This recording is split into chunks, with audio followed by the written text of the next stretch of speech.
प्रशासनिक जो धमक होनी चाहिए, उस धमक की कमी है, जिसके कारण लोग निर्भीक हो रहे हैं, गलत काम भी कर रहे हैं और उनका भय भी उनके मन में नहीं है। पूर्व मुख्यमंत्री त्रिवेंद्र सिंह रावत को ऐसा क्यों लग रहा है कि उत्तराखंड में धमक दिख नहीं रही? अब ये धमक नहीं दिख रही है तो फिर इसके मायने क्या हैं, ये आपको आगे विस्तार से समझाएंगे। लेकिन सियासी तौर पर अगर त्रिवेंद्र रावत कह रहे हैं धमक नहीं दिख रही, तो क्योंकि बीजेपी का एक तबका लगातार कहता है कि धमक तो दिख रही है, और जब धमक दिख रही है या नहीं दिख रही है, सवाल ये आता है तो फिर सवाल सीधा सीधा सिस्टम पर होता है। और जब बात सिस्टम की होती है तो फिर धामी क्या कहते हैं वो भी समझिए।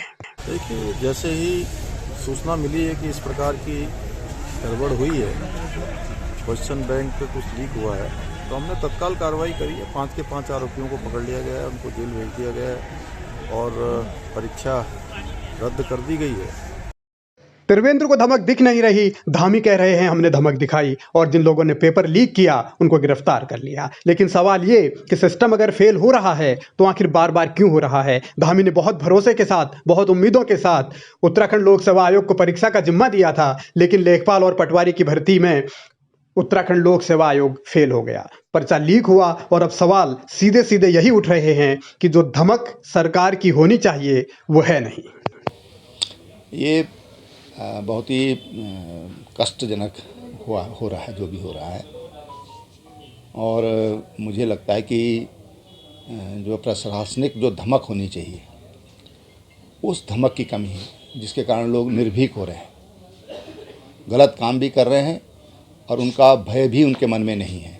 क्योंकि अभी इतने लोग 40-42 लोग जेल में गए हैं, उसके बाद इस तरह की घटना होती है, तो इसका मतलब जो लोग अपराध कर रहे हैं उनको ये लगता है कि हम अपराध कर लेंगे, हम छूट जाएंगे। तो इसलिए जो एक भय का वातावरण होना चाहिए, वो भय का वातावरण ऐसे लोगों के मन में पैदा करना चाहिए। त्रिवेंद्र रावत ने साफ साफ ये बता दिया है कि सरकार, सिस्टम, पूरा तंत्र जिस तरीके से काम कर रहा है, उस हिसाब से परीक्षाओं के पेपर लीक रोक पाना शायद मुमकिन नहीं है। और इन चुनौतियों के बीच ही धामी कड़े कानून की भी बात कर रहे हैं। इसके लिए हम और कड़ा प्रावधान करने वाले मंत्रिमंडल में हमने तय किया है कि अब 10 साल तक की कैद, उनकी सारी नकल कराने वालों की सारी संपत्ति कुर्क की जाएगी, सारी संपत्ति जब्त की जाएगी। और साथ ही साथ यह प्रावधान भी हम करने वाले हैं कि जो नकल के मामले में संलिप्त होगा, चाहे वो परीक्षा में सम्मिलित होकर बैठ रहा होगा, तो आगे से ऐसा प्रावधान करेंगे कि अगले 10 सालों तक परीक्षा में किसी में न बैठ पाए।